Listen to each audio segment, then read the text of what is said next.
Friends, welcome to Tom and Jerry kitchen. நம்ம இன்றைக்கி biscuit வச்சு 2 சூப்பரான சிம்பிளான ஸ்வீட் ரெசிபி பண்ண போகிறோம்.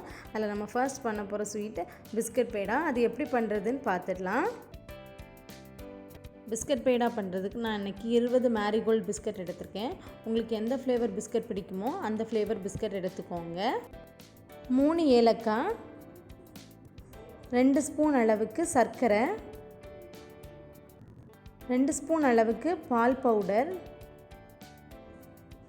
கடைசியாக 1/4 கப் அளவுக்கு காய்ச்சி ஆற வச்ச பால் எடுத்துக்கோங்க.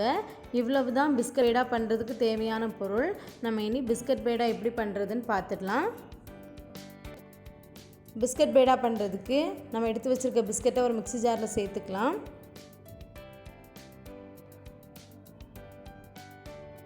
இந்த மாதிரி நல்லா உடச்சி சேர்த்துக்கோங்க. இப்போது பிஸ்கட் எல்லாத்தையும் மிக்ஸி ஜாரில் சேர்த்தாச்சு. இது கூடவே வாசனைக்காக 3 ஏலக்காய் சேர்த்துக்கலாம். அடுத்ததான் 2 ஸ்பூன் அளவுக்கு சர்க்கரை சேர்த்துக்கலாம். சர்க்கரோட அளவு உங்கள் டேஸ்ட்டுக்கு ஏற்றாப்பில் சேர்த்துக்கோங்க.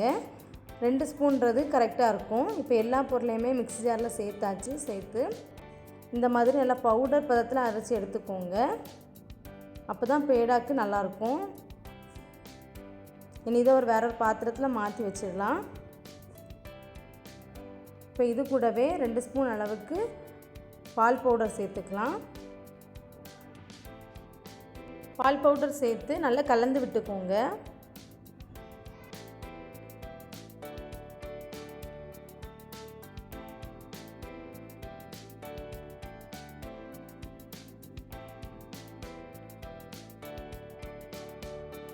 பால் பவுடர் சேர்த்து நல்லா கலந்து விட்டதுக்கப்புறமா இதில் 1/4 கப் அளவுக்கு காய்ச்சி ஆற வச்ச பால் எடுத்திருக்கேன். பால் சேர்த்து நல்லா மிக்ஸ் பண்ணி விட்டுக்கோங்க. நல்லா சப்பாத்தி மாவு பதத்துக்கு நல்லா மிக்ஸ் பண்ணி எடுக்கணும். இந்த மாதிரி நல்லா பசிஞ்சு எடுத்துக்கோங்க. பால் சேர்க்கும்போது கொஞ்சம் கொஞ்சமாக சேர்த்து நல்லா பசிஞ்சு எடுங்க. இனி இது கையில் கொஞ்சமாக நெய் இல்லைன்னா எண்ணெய் தடவிட்டு உருண்டை பிடிச்சிக்கலாம்.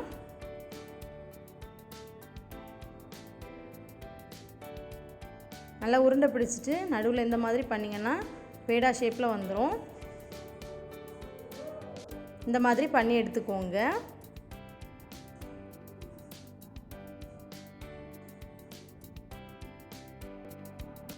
இப்போ எல்லா மாவையும் இந்த மாதிரி பேடா ஷேப்பில் ரெடி பண்ணி எடுத்தாச்சு. இனி இதில் நான் அழகுக்காக கொஞ்சமாக பாதாம் துருவி சேர்த்துக்கிறேன். உங்கள்கிட்ட இருந்தால் சேர்த்துக்கோங்க, இல்லைன்னா வேண்டாம். நான் பார்க்குறதுக்கு கொஞ்சம் நல்லாயிருக்கும் அப்படின்றதுக்காக சேர்த்துக்கிறேன். இப்போ நம்ம பிஸ்கட் பேடா சூப்பராக சிம்பிளாக ரெடி ஆகிடுச்சு. இதை நீங்களும் கண்டிப்பாக உங்கள் வீட்டில் செஞ்சு பாருங்கள். உங்கள் வீட்டு குழந்தைங்களுக்கு ரொம்பவே பிடிக்கும்.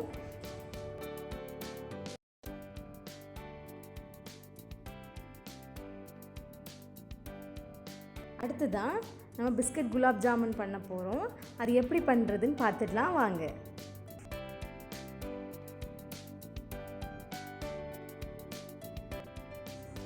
பிஸ்கட் குலாப் ஜாமுன் பண்ணுறதுக்கு ஃபஸ்ட் நம்ம சர்க்கரை பாகு ரெடி பண்ணிடலாம். அதுக்கு அடுப்பில் ஒரு பாத்திரம் வச்சுருக்கேன். அதில் 3/4 கப் அளவுக்கு சர்க்கரை சேர்த்துக்கிறேன். அடுத்ததான் இது கூடவே 1 கப் அளவுக்கு தண்ணி சேர்த்துக்கலாம். அடுத்ததான் இது கூடவே வாசனைக்காக 3 ஏலக்காய் சேர்த்துக்கிறேன். இப்போ எல்லாமே சேர்த்தாச்சு. இது நல்ல ஒரு பாகு பதத்துக்கு வர்றது வரை நல்லா கொதிக்க வச்சு எடுத்துக்கலாம். சர்க்கரை பாகு ரெடி ஆகிட்டு இருக்க நேரத்தில் நம்ம குலாப் ஜாமுனுக்கு தேவையான மாவு ரெடி பண்ணிடலாம். அதுக்கு 20 மேரிகோல்டு பிஸ்கட் எடுத்திருக்கேன். இதை நம்ம ஒரு மிக்ஸி ஜாரில் சேர்த்துக்கலாம். இந்த மாதிரி உடச்சி சேர்த்துக்கோங்க. பிஸ்கட்லாம் சேர்த்து இந்த மாதிரி பவுடர் பதத்துக்கு அரைச்சி எடுத்துக்கோங்க. இனி இதை வேற ஒரு பாத்திரத்தில் மாற்றி வச்சிடலாம். இது கூடவே 1 பிஞ்ச் அளவுக்கு சோடா உப்பு சேர்த்துக்கலாம். அடுத்ததான் 1/2 ஸ்பூன் அளவுக்கு பால் பவுடர் சேர்த்துக்கிறேன். அடுத்ததான் 1 ஸ்பூன் அளவுக்கு மைதா மாவு சேர்த்துக்கலாம். எல்லாம் சேர்த்து நல்லா கலந்து விட்டுக்கோங்க.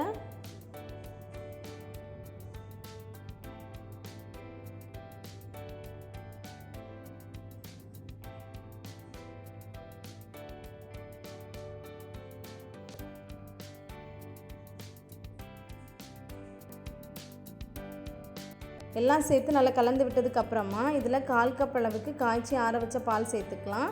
கொஞ்சம் கொஞ்சமாக பால் சேர்த்துக்கோங்க, பால் அதிகமாகிடக்கூடாது.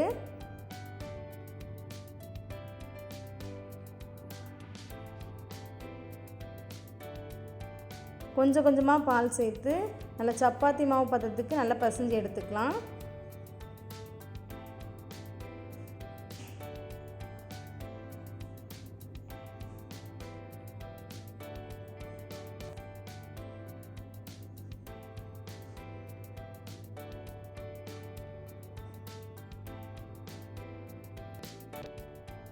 கொஞ்சம் கொஞ்சமாக பால் சேர்த்து இந்த மாதிரி சப்பாத்தி மாவு பதத்துக்கு நல்லா பிசைஞ்சு எடுத்துக்கோங்க.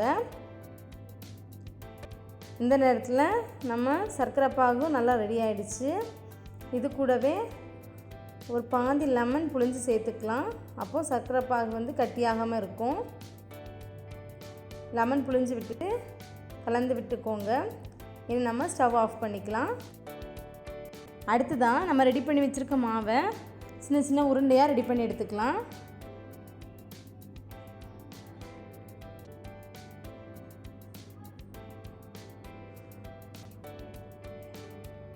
இந்த மாதிரி உருண்டை பிடிச்சி எடுத்துக்கோங்க. இனி மீதி மாவையும் இந்த மாதிரி உருண்டை பிடிச்சி எடுத்துக்கலாம். இப்போ எல்லா உருண்டையும் ரெடி ஆகிடுச்சு. நம்ம எண்ணெயில் போட்டு பொரிச்சு எடுத்துக்கலாம். அதுக்கு நான் எண்ணெய் சூட வச்சுருக்கேன். எண்ணெயும் சூடாகிடுச்சு. மீடியம் ஃப்ளேமில் வச்சுட்டு உருண்டை எல்லாத்தையும் சேர்த்துக்கோங்க. 2 பக்கமும் லைட்டாக கலர் சேஞ்ச் ஆகி வரது வர நல்லா ஃப்ரை பண்ணி எடுத்துக்கலாம்.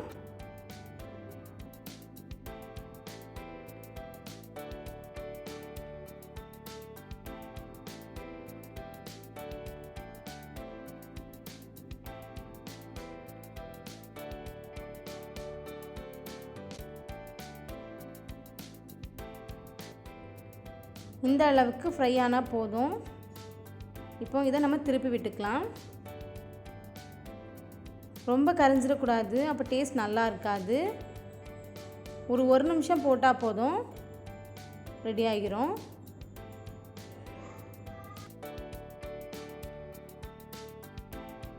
இப்போ உருண்டையெல்லாம் நல்லா ஃப்ரை ஆகிடுச்சு. இதை எண்ணெயிலேருந்து எடுத்து நம்ம சர்க்கரை பாகில் சேர்த்துக்கலாம்.